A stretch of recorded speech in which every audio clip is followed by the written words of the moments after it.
Economics Awadh classes YouTube channel पर आपका स्वागत है। आज की इस क्लास में हम लोग जून 2007 यूजीसी नेट का पेपर सॉल्व करेंगे। आज की यह क्लास टीचिंग एग्ज़ाम की तैयारी कर रहे विद्यार्थियों के लिए महत्वपूर्ण है और यहाँ से प्रश्न एग्ज़ाम में मिलने की संभावना है। इसके अलावा यह क्लास रिवीजन के उद्देश्य से भी महत्वपूर्ण है। तो इस पेपर में 50 क्वेश्चन हैं। 50 क्वेश्चनों को हम लोग सॉल्व करेंगे। तो देखते हैं क्या क्या प्रश्न है। 1 नंबर प्रश्न जो है, सूची फर्स्ट को सूची सेकंड से मिलाना है और उसके नीचे दिए गए कोट के हिसाब से उत्तर देना है। सूची फर्स्ट में सिद्धांतों के नाम दिए गए हैं और सूची सेकंड में उन सिद्धांतों के प्रतिपादक अर्थशास्त्रियों के नाम दिए गए हैं। यह बताना है कि कौन सा सिद्धांत किस अर्थशास्त्री द्वारा प्रतिपादित किया गया था। तो ए नंबर पे दिया है समलाभ वक्र। तो समलाभ वक्र की अवधारणा जो है वह स्टेकल वर्ग द्वारा दी गई थी। तो ए का मिलान है 2 से हो जाएगा। इसके बाद विक्रय अधिकतम सिद्धांत, तो विक्रय अधिकतम सिद्धांत बी सबको पता होगा कि विक्रय अधिकतम सिद्धांत जो है बॉमेल द्वारा दिया गया सिद्धांत है। तो बी का मिलान 3 से हो जाएगा। इसी प्रकार से विक्रय लागत, तो विक्रय लागत एडवर्ड चैम्बरलिन द्वारा दिया गया अवधारणा है। तो सी का मिलान 4 से हो जाएगा। और डी कुल लाभ का सिद्धांत, तो कुल लाभ का सिद्धांत जो है एडम स्मिथ के द्वारा दिया गया सिद्धांत है। डी का मिलान 1 से हो जाएगा। तो 2 3 4 1, 2 3 4 1 जिसमें सही है तो ए में दिया गया 2 3 4 1। तो 1 नंबर प्रश्न का सही आंसर ए है। अगला 2 नंबर प्रश्न है, अल्पाधिकार आमतौर पर कोनेदार मांग रेखा का सामना करता है। तो अल्पाधिकार में मांग वक्र जो होती है वह किंक मांग वक्र होती है। इसको कह सकते हैं कोनेदार मांग वक्र। यह अल्पाधिकार में ऐसी मांग वक्र होती है। तो यह कथन सही है। कारण में क्या दिया गया है, अल्पाधिकारी के अंतर्गत कीमत दृढ़ता पाई जाती है। तो यह भी ठीक है। तो ए और आर दोनों सही हैं और सही व्याख्या आर ए की सही व्याख्या भी है। तो इसलिए सही आंसर 2 का ए है। और किंग मांग वक्र की अवधारणा जो है शिवजी द्वारा दी गई अवधारणा है। अगला प्रश्न है 3 नंबर, प्रकट वरीयता सिद्धांत का उपयोग किया जाता है तटस्थता वक्र की उन्नतोदर सिद्ध करने के लिए, बी कीमत प्रभाव को अलग करने के लिए, सी मांग के नियम के मूलभूत साध्य को सिद्ध करने के लिए। तो तटस्थता प्रकटित वरीयता या प्रकट अधिमान सिद्धांत सैमुअल्सन द्वारा दिया गया सिद्धांत है जो मांग के नियम का मूलभूत सिद्धांत है और इसे मांग के नियम का तीसरा सिद्धांत भी कहा जाता है, जो मूलभूत सिद्धांत के रूप में जाना जाता है। और सैमुअल्सन प्रकट अधिमान सिद्धांत के प्रतिपादक हैं। इसलिए 3 का सही आंसर सी है। अगला 4 नंबर प्रश्न है, पूर्ण स्थानापन्न के होने पर तटस्थता वक्र। तो वस्तुएं जब पूर्ण स्थानापन्न होती हैं तो पूछा गया है तटस्थता वक्र कैसा होता है। तो पूर्ण ऑप्शन देखते हैं, समकोणीय। तो समकोणीय तटस्थता वक्र जो होता है वह पूरक वस्तुओं के संदर्भ में होता है। तो ए तो गलत हो जाएगा, समकोणीय हो जाएगा। समकोणीय पूरक वस्तुओं के संदर्भ में होता है। रेखीय ऊर्ध्वगामी चढ़ावे वाली, तो रेखीय ऊर्ध्वगामी मतलब ऊपर चढ़ती हुई, तो यह भी नहीं होगा। रेखीय अधोगामी ढलान, तो रेखीय अधोगामी ढलान है। मूल बिंदु की ओर नतोदर, नतोदर भी नहीं होता है। तो पूरक वस्तुओं के संदर्भ में एलाकार की होती है तटस्थता वक्र और स्थानापन्न वस्तुओं के संदर्भ में उन्नतोदर होती है और पूर्ण स्थानापन्न वस्तुओं के संदर्भ में बाएं से दाएं नीचे गिरता हुआ या रेखीय ढलान का अधोलिखी या अधोरेखीय या अधोगामी नीचे गिरता हुआ ढलान का होता है। तो इस प्रकार के 4 का सही आंसर सी है। यहाँ से प्रश्न मिलता है। तो पूरक वस्तुओं के संदर्भ में एलाकार का उदासीनता वक्र होता है, स्थानापन्न वस्तुओं के संदर्भ में उन्नतोदर आकार का मूल बिंदु की ओर उन्नतोदर होता है तटस्थता वक्र, और पूर्ण स्थानापन्न वस्तु के संदर्भ में तटस्थता वक्र या अनधिमान वक्र रेखीय अधोगामी ढलान का होता है, मतलब बाएं से दाएं नीचे गिरता हुआ होता है। तो इसलिए 4 का सही आंसर सी है। अगला 5 नंबर प्रश्न है, एक रिजलाइन ऐसे बिंदुओं का बिंदु पथ है जहां फैक्टर इनपुट का उपांतित उत्पादकता इस प्रकार होती है, तो 0 के बराबर होती है। इसलिए 5 का सही आंसर ए है। 5 का सही आंसर ए है। अगला 6 नंबर प्रश्न क्या है देखते हैं। 6 नंबर में पूछा गया है, निम्नलिखित में से कौन पैरेटो द्वारा प्रतिपादित इष्टतमता की पूर्व धारणा नहीं है। पूर्ण प्रतिस्पर्धा का विद्यमान होना, बहिर्मुखता का अभाव, उपयोगिता की संख्या सूचक प्रकृति उपयोगिता क्रम सूचक है। तो पैरेटो द्वारा प्रतिपादित जो अनुकूलतम सिद्धांत है, कल्याण का अनुकूलतम सिद्धांत, उसमें उपयोगिता की संख्यात्मक प्रकृति के बारे में नहीं बताया गया, इसलिए सी आंसर सही है 6 का। उपयोगिता की संख्यात्मक प्रकृति के बारे में नहीं बताया गया है। अगला है 7 नंबर प्रश्न। 7 नंबर में क्या है, जब ऋणात्मक आय प्रभाव स्थानापन्न प्रभाव से भारी हो तो संबंधित वस्तुएं, जब ऋणात्मक आय प्रभाव स्थानापन्न प्रभाव से भारी हो तो संबंधित वस्तुएं गिफिन वस्तुएं होती हैं, निम्न कोटि की वस्तुएं होती हैं, सामान्य वस्तुएं होती कोई नहीं। तो संबंधित जब ऋणात्मक आय प्रभाव स्थानापन्न प्रभाव से भारी हो तो गिफिन वस्तुएं हो जाएंगी। ए आंसर सही है 7 का। अगला 8 नंबर प्रश्न है, मुद्रास्फीति को non accelerating inflation rate of इनफाइलाइनमेंट के नीचे बलात् के रूप में प्रयोग की ऐसी मुद्रास्फीति में non accelerating inflation end of unemployment के नीचे बलात् ले जाने के प्रयास से ऐसी स्थिति होगी। रोजगार या उत्पादन में बिना किसी परिवर्तन के मुद्रास्फीति का त्वरण, रोजगार तथा उत्पादन के बढ़ने के साथ मुद्रास्फीति का अवतरण, रोजगार तथा उत्पादन का यथावत रहते हुए मुद्रास्फीति का अवतरण, रोजगार तथा उत्पादन के साथ मुद्रास्फीति का अपरिवर्तित रहना। तो 8 नंबर प्रश्न का सही आंसर जो है मुद्रास्फीति एवं बेरोजगारी के मध्य जो संबंध है, रोजगार या उत्पादन में बिना किसी परिवर्तन के मुद्रास्फीति का त्वरण होना हो जाएगा। तो 8 नंबर प्रश्न का सही आंसर ये है। अगला 9 नंबर प्रश्न है, मुद्रा मांग के वर्गमूल परिसूत्र का विकास इनमें से किसके द्वारा किया गया? Milton Friedman, James Tobin, AC Pigou, Williamson. दिए गए कोड से उपयुक्त नामों में से सही चुने। तो इसमें जो है मुद्रा मांग के वर्गमूल परिसूत्र का प्रयोग टॉबिन और बामल द्वारा किया गया है। तो 2 और 4 सही है। 2 और 4 किस में है? 2 और 4 सी में दिया गया है, तो सी सही है 9 नंबर प्रश्न का आंसर। अगला 10 नंबर प्रश्न क्या है देखते हैं। रोजगार के शास्त्रीय मॉडल में उत्पादन तथा रोजगार को प्रभावित नहीं करने वाले कुछ कारकों पर विचार करें। तो जौन कारक रोजगार के क्लासिकल मॉडल को प्रभावित नहीं करते हैं उनमें कौन कौन से हैं? मुद्रा का परिमाण ठीक है, नहीं प्रभावित करेगा। सरकारी व्यय का स्तर यह भी नहीं प्रभावित करेगा। उत्पादन फलन ऊर्ध्वगामी बदलाव, निवेश वस्तुओं के लिए मांग का स्तर। तो रोजगार के क्लासिकल मॉडल में उत्पादन तथा रोजगार को प्रभावित नहीं करने वाले तो सिर्फ इसमें एक यह उत्पादन फलन ऊर्ध्वगामी बदलाव यह प्रभावित करता है। बाकी 1, 2 और 4 जिसमें आंसर होगा वही सही आंसर होगा। 1, 2, 4 ए में दिया गया है। तो 10 नंबर प्रश्न का सही आंसर ए है। अगला 11 नंबर प्रश्न है, उपभोग के सरल जीवन चक्र मॉडल से संबंधित कुछ विशेषताओं पर विचार करें। तो उपभोग का सरल जीवन चक्र मॉडल जो है वह मोदिग्लियानी द्वारा दिया गया था। इसमें दिए गए विशेषताओं पर विचार करना है। देखते हैं क्या क्या विशेषताएं हैं। उपभोग व्यय जीवन की आय द्वारा वित्त पोषित होता है, सही है। दूसरा ए तो सही हो जाएगा, फर्स्ट मतलब सही है। सेकंड में क्या है, वर्तमान उपयोग व्यय जीवन काल की आय तथा वर्तमान धन पर आधारित है, यह भी सही है।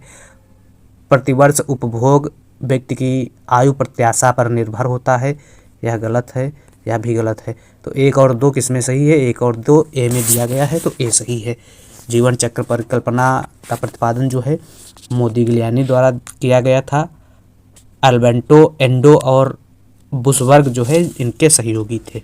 जीवन चक्र परिकल्पना मोदिग्लियानी के बचत और वित्तीय बाजार के ऊपर उनके विश्लेषण का एक भाग था। बचत और वित्तीय बाजार के ऊपर काम करने के लिए मोदिग्लियानी को 1985 में अर्थशास्त्र में नोबेल पुरस्कार दिया गया।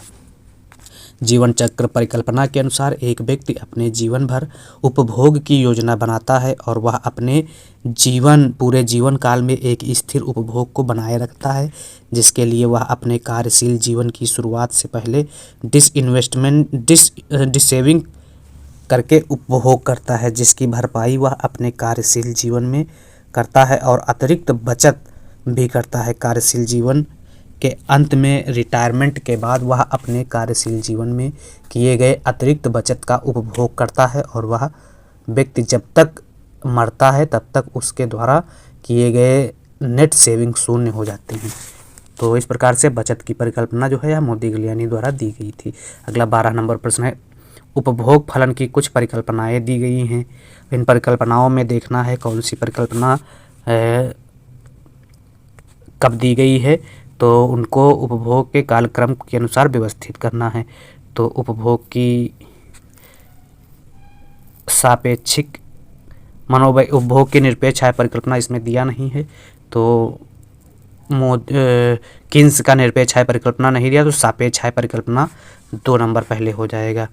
सापेक्ष आय परिकल्पना, फिर पूर्ण आय परिकल्पना 4, फिर स्थायी आय परिकल्पना 1 और फिर स्थायी आय परिकल्पना के बाद जीवन चक्र परिकल्पना सबसे लास्ट में मोदिग्लियानी। तो 2 4 1 3 2 4 1 3 डी में दिया गया है, तो 12 का सही आंसर डी है। अगला 13 नंबर प्रश्न है, किन्स के अनुसार ब्याज का भुगतान इनके लिए किया जाता है? तरलता त्याग के लिए, लेन देन के उद्देश्य से मुद्रा रखना, परिसंपत्ति के रूप में मुद्रा रखना, अनिश्चितता पर काबू पाने के लिए मुद्रा रखना।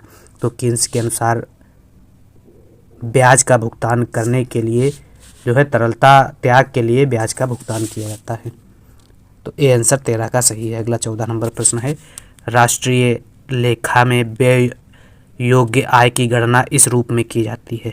तो राष्ट्रीय लेखा में व्यय योग्य आय की गणना जो है जीडीपी प्लस विदेशों से प्राप्त शुद्ध आय प्लस हस्तांतरण भुगतान माइनस कर माइनस अवितरित लाभ। ए आंसर सही है।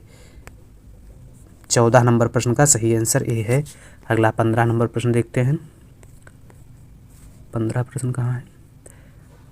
आर्थिक विकास से संबंधित कुछ कारकों पर विचार करें और आर्थिक विकास में शामिल हैं। तो क्या है देखते हैं, विचार कर लेते हैं। फर्स्ट में क्या दिया गया है? बृहत्तर आदानों के लिए बृहत्तर निवेश। ठीक है, आर्थिक विकास में बृहत्तर आदानों के लिए बृहत्तर निवेश। सेकेंड में तकनीक तथा संस्थानिक परिवर्तन जिनके द्वारा उपादान उत्पादित होता है। यह भी सही है, यह भी सही है। और बृहत उपादान के उत्पादन का कार्य क्षमता तथा दक्षता का स्तर, यह भी सही है। और उपादान का विविधीकरण, यह भी सही है। तो इसमें फर्स्ट सेकंड थर्ड फोर्थ सभी सही हैं। तो सभी सही आंसर जो है डी में दिया गया है, इसलिए 15 नंबर प्रश्न का सही आंसर डी है। अगला 16 नंबर प्रश्न है, गरीबी का दुष्चक्र की परिकल्पना इनके बीच अंतर संबंध को इंगित करती है। तो गरीबी के दुष्चक्र की संकल्पना जो है रेगनर द्वारा दी गई संकल्पना है। यह संकल्पना जो है उत्पादन तथा या उत्पादकता तथा आय के बीच संबंध को व्यक्त करती है। 16 का सही आंसर ये है। अगला 17 नंबर प्रश्न है, physical quality of life index PQLI का परिकलन इनके द्वारा किया गया। किसके द्वारा? महबूबुल हक नहीं, महबूबुल हक तो SDI की अवधारणा की बात करते हैं। मेयर GM यह भी नहीं होगा, इनमें से कोई नहीं। मैरिस डी मैरिस तो physical quality of life index जो है PQLI की अवधारणा 1970 में मैरिस डी मैरिस द्वारा दी गई अवधारणा है। यह PQLI जो है किसी देश के जीवन या कल्याण की गुणवत्ता को मापने का सही तरीका है।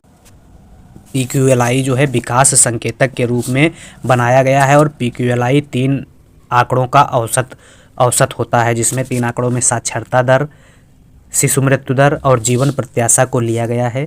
PQLI में शिशु मृत्यु दर लिया गया है, इम्पॉर्टेंट है। और PQLI का मान जो है रैंक 1 से 100 के बीच में दी जाती है। तो इस प्रकार से मैरिस डी मैरिस सी में दिया गया है, तो 17 का सही आंसर सी है। अगला 18 नंबर प्रश्न है, एक बाजारोन्मुखी अर्थव्यवस्था में आर्थिक नियोजन में निम्नलिखित में से कौन अप्रासंगिक है? सांकेतिक नियोजन, आधारभूत संरचना का विकास, किसी सरकार द्वारा आर्थिक नीति, विनिमय तथा नियंत्रण। तो एक बाजारोन्मुखी अर्थव्यवस्था में आर्थिक नियोजन के लिए जो सही नहीं है वह है किसी सरकार द्वारा आर्थिक नीति, किसी सरकार द्वारा आर्थिक नीति। तो इसलिए क्योंकि बाजारोन्मुखी अर्थव्यवस्था में सरकार का हस्तक्षेप नहीं होता है, मांग और पूर्ति बाजार में अपने अनुसार जो है नियम प्रतिपादित करते हैं। अगला 19 नंबर प्रश्न है, संतुलित विकास के सिद्धांत में हर्षमैन द्वारा निम्नलिखित में से किस एक पहलू पर बल नहीं दिया गया? पश्चवर्ती तथा अग्रवर्ती संयोजन ठीक है। हर्षमैन अपने असंतुलित विकास के सिद्धांत में बात करते हैं। फिर आगे है बी नंबर में प्रत्यक्ष उत्पादकीय गतिविधियाँ, तो प्रत्यक्ष उत्पादकीय गतिविधियाँ भी हर्षमैन अपने सिद्धांत में बताते हैं। सामाजिक उपरिव्यय पूंजी, तो सामाजिक उपरिव्यय पूंजी की भी बात हर्षमैन अपने सिद्धांत में करते हैं। विभिन्न क्षेत्रों में साम्यावस्था की बात नहीं करते हैं, तो इसलिए 19 का सही आंसर डी है। अगला 20 नंबर प्रश्न है, निम्नलिखित में से कौन सा राजकोषीय नीति का उद्देश्य नहीं है? ए परिनियमित तरलता अनुपात निर्धारित करना, तो परिनियमित तरलता अनुपात यह मौद्रिक नीति का उद्देश्य है, तो यही नहीं होगा, ए नहीं है। बाकी बी में क्या है, उपभोग बचत अनुपात को प्रभावित करना, मुद्रास्फीति तथा मंदी को रोकना, आय तथा धन के वितरण में विसंगतता को कम करना। तो बाकी बी सी डी जो है मौद्रिक राजकोषीय नीति के उपकरण हैं, और बाकी ए जो है तरलता अनुपात निर्धारित करना मौद्रिक नीति का उपकरण है। मौद्रिक नीति के अगर उद्देश्यों की बात की जाए, राजकोषीय नीति के अगर उद्देश्यों की बात की जाए तो राजकोषीय नीति जो है संसाधनों को गतिशील कर विकास को बढ़ावा देने की बात करती है, संसाधनों के कुशल आवंटन को सुनिश्चित करने की बात करती है, मूल्य स्थिरता तथा मुद्रास्फीति पर नियंत्रण करने की बात करती है। इसके अलावा रोजगार सृजन को बढ़ावा देती है तथा संतुलित क्षेत्र विकास को सुनिश्चित करती है, और पूंजी निर्माण में भी राजकोषीय नीति मदद करती है। राजकोषीय नीति के उपकरणों में करारोपण, सार्वजनिक व्यय, सार्वजनिक ऋण और नई मुद्रा का नियमन है। उपकरणों में करारोपण, सार्वजनिक व्यय, ऋण और नई मुद्रा जो है यह उपकरण है राजकोषीय नीति के। अगला प्रश्न है 21 नंबर, निम्नलिखित में से कौन सा भूमंडलीकरण का माप नहीं है? सीमा शुल्क के शीर्ष दर को कम करना भूमंडलीकरण का माप यह है।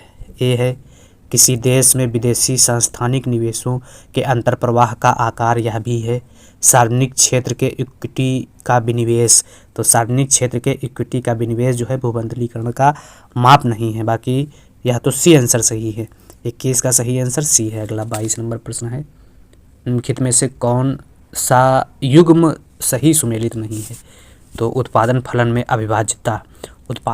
अविभाज्यता, तो विपुष्ट सिद्धांत सही है। क्रांतिक न्यूनतम प्रयास, आर नेल्सन, तो नेल्सन क्रांतिक न्यूनतम प्रयास नहीं देते हैं। क्रांतिक न्यूनतम प्रयास सिद्धांत जो है लेवेंस्टीन द्वारा प्रतिपादित सिद्धांत है, तो यह सही नहीं है। बाकी वर्तुल कार्यकारण जी मिडल द्वारा दी गई अवधारणा है, और दीर्घकालिक असाम्यावस्था जो है वह हैरट द्वारा दी गई अवधारणा है, तो सही नहीं है। तो सुमेलित जो है इसमें प्रासंगिक क्रांतिक न्यूनतम प्रयास सही सुमेलित नहीं है। अगला प्रश्न है 23 नंबर प्रश्न में क्या है, यदि मांग का लोच निम्न में से कोई है तो वस्तु का बोझ पूर्ण रूपेण उपभोक्ता पर पड़ता है। तो क्या है ऐसी मांग की लोच जो उपभोक्ता पर बोझ पड़ेगा सबसे ज़्यादा? तो मांग की लोच जीरो होगी, जीरो उपभोक्ता पर, यह विक्रेता पर हो जाएगा। मतलब मांग की लोच अगर अनंत होगी तो विक्रेता पर कर का बोझ पड़ेगा, और मांग की लोच अगर यह जीरो है तो किस पे? उपभोक्ता पर पड़ेगा। तो उपभोक्ता के बारे में पूछा गया तो जीरो के बराबर, तो सही आंसर 23 का सही आंसर सी है। अगला 24 नंबर प्रश्न क्या कह रहा है, निम्नलिखित में कौन पूंजी बजट में शामिल नहीं है? परिसंपत्ति निर्माण पर व्यय पूंजी बजट का हिस्सा होता है। ब्याज भुगतान पूंजी बजट का हिस्सा नहीं है, राजस्व बजट का हिस्सा है, तो यही सही है। यही पूछा गया है कि पूंजी बजट में शामिल नहीं है। इसके अलावा सार्वजनिक कर्ज से प्राप्त राशि पूंजी व्यय का हिस्सा है और सरकार द्वारा लघु बचत से संग्रह पूंजी बजट का हिस्सा है, तो बी नहीं है। अगला प्रश्न है 25 नंबर, संतुलित बजट गुणक का संख्यात्मक मान है। तो संतुलित बजट गुणक का संख्यात्मक मान जो होता है वह 1 के बराबर होता है। संतुलित बजट गुणक 1 सही है। 25 नंबर प्रश्न का सही आंसर ए है। अगला 26 नंबर प्रश्न है, कार्यशील वित्त लोक वित्त की किस शाखा से संबंधित है? आवंटन, वितरण, स्थिरीकरण, इन सभी से। तो कार्यशील वित्त जो है वह लोक वित्त की आवंटन शाखा से संबंधित है, इसलिए 25 नंबर प्रश्न का सही आंसर ये है। अगला 26 नंबर प्रश्न है, यदि करों को भुगतान करने की क्षमता के अनुसार निर्धारित किया जाए तो यह होगा। तो करों को भुगतान करने की क्षमता के अनुसार जब निर्धारित किया जाएगा तो यह प्रगतिशील कर होगा, इसलिए सही आंसर बी है। आय बढ़ने पर कर की दर अगर बढ़े तो प्रगतिशील कर कहलाता है। आय घटने पर कर की दर घटे तो उसे प्रतिगामी कर कहते हैं। आय बढ़ने पर कर की दर स्थिर रहे तो उसे आनुपातिक कर कहते हैं। और आय बढ़े फिर उसके बाद आय स्थिर रहे तो ऐसे कर को अधोगामी कर कहा जाता है। अगला प्रश्न है 28 नंबर प्रश्न है, कर भार के आवंटन का लाभ सिद्धांत इनमें से किसके द्वारा दिया गया? Dalton, Pigou, Seligman, Lindell. तो कर भार के आवंटन का लाभ सिद्धांत लिंडन द्वारा दिया गया। 28 नंबर प्रश्न का सही आंसर डी है। 29 नंबर प्रश्न है, इनमें से कौन मेरिट गुड नहीं है? कृषि सेवाएं, दूरसंचार सेवाएं, कृषि उत्पाद, रेलवे। तो कृषि उत्पाद जो है मेरिट गुड नहीं है। ठीक, तो सही आंसर 29 का ए है। अगला 30 तो तत्कालीन करंट का है। 31 नंबर प्रश्न है, भारत में गरीबी रेखा के नीचे लोगों की संख्या के आकलन के लिए योजना आयोग द्वारा अपनाए गए कुछ कारकों पर विचार करें। प्रति व्यक्ति आय, ग्रामीण तथा शहरी क्षेत्रों में कैलोरी इनटेक, पारिवारिक व्यय, प्रति व्यक्ति उपभोग। तो इसमें सही आंसर जो है वह प्रति व्यक्ति आय और पारिवारिक व्यय हो जाएगा। प्रति व्यक्ति आय फर्स्ट में दिया गया है और पारिवारिक व्यय सेकंड में, तो थर्ड में। फर्स्ट और थर्ड किसी में है? फर्स्ट और थर्ड, फर्स्ट थर्ड नहीं, सेकंड थर्ड हो जाएगा। ग्रामीण तथा शहरी क्षेत्रों में कैलोरी इनपुट इनटेक जो है वह सेकंड और थर्ड हो जाएगा। सेकंड और थर्ड जो है बी में दिया गया है, तो इसका सही आंसर बी है। अगला 32 नंबर, मानव विकास सूचकांक जो वर्तमान में 2023-24 में HDI में भारत की रैंकिंग 193 देशों में 134 है और यह पूछा गया है 177 देशों में। तो UNDP द्वारा बनाए गए मानव विकास सूचकांक में 177 देशों में हाल के वर्षों में 2007-8 के आसपास की बात है। तो इसमें जो रैंक थी 125, 130, 100 डी आंसर सही है। अगला प्रश्न है, भारत में फरवरी 2006 में चलाई गई नई राष्ट्रीय ग्रामीण रोजगार गारंटी योजना के बारे में तथ्यों पर विचार करें। क्या है तथ्य? यह योजना देश के 200 जिलों में चलाई गई। शुरुआत में 200 जिलों में चलाई गई थी, ठीक है। इसने राष्ट्रीय ग्रामीण रोजगार कार्यक्रम को विस्थापित किया नहीं, या नहीं है। अगला है, इस योजना में कम से कम 100 दिन का रोजगार देने की गारंटी है, 3 सही है। और इस योजना का कार्यान्वयन जो है राज्य सरकारें करती हैं। तो 1, 3, 4 किसमें है? 1, 3, 4 सी में दिया गया है, तो 34 का सही आंसर सी है। अगला 35 नंबर प्रश्न है, 33 नंबर प्रश्न का सही आंसर जो है सी है। अगला 34 नंबर प्रश्न है, भारत में स्थिर कीमतों पर GDP का आकलन करने के लिए वर्तमान में आधार वर्ष, तो उस समय आधार वर्ष 1999-2000 था। इस समय 2011-12 आधार वर्ष है राष्ट्रीय आय ज्ञात करने के लिए। तो सही आंसर इसमें कोई नहीं हो जाएगा अगर 2021-22 में पूछेगा। अगला है 35 नंबर, निम्नलिखित में से कौन सा उपाय भारतीय रिजर्व बैंक द्वारा साख नियंत्रण के लिए अपनाए गए उपायों में से नहीं है? पूंजी पर्याप्तता अनुपात, नगद आरक्षण अनुपात, वैधानिक तरलता अनुपात, नगद जमा अनुपात। तो रिजर्व बैंक द्वारा साख नियंत्रण के लिए पूंजी पर्याप्तता अनुपात प्रयोग में लाता है। ए इसका मतलब सही है। बी नगद आरक्षण अनुपात का प्रयोग में लाता है, यह भी सही है। वैधानिक तरलता अनुपात, यह भी सही है। नगद जमा अनुपात नहीं लाता है। तो 35 नंबर प्रश्न का सही आंसर डी है। अगला 36 नंबर प्रश्न है, भारत में उद्योगों तथा विदेशी मुद्रा के लिए निम्नलिखित में से कुछ अधिनियमों पर विचार करें। विदेशी मुद्रा प्रबंधन अधिनियम फेमा, तो फेमा जो है वह 2000 में लागू किया गया, तो फेमा 2000 हो जाएगा। अगला क्या है, अच्छा इसी में है, औद्योगिक विकास एवं नियमन अधिनियम इरडा भी 2000 में अपनाया गया है। और इसके बाद क्या है, एकाधिकार एवं प्रतिबंधात्मक व्यापार व्यवहार अधिनियम एमआरटीपी एक्ट जो है वह 1969 में लागू किया गया। और विदेशी मुद्रा एवं विनियमन अधिनियम फेरा, तो फेरा जो है फेरा 1974 में लागू किया गया था। तो इसलिए एमआरटीपी 1969 तो 3, एमआरटीपी 1969 3 पहले हो जाएगा।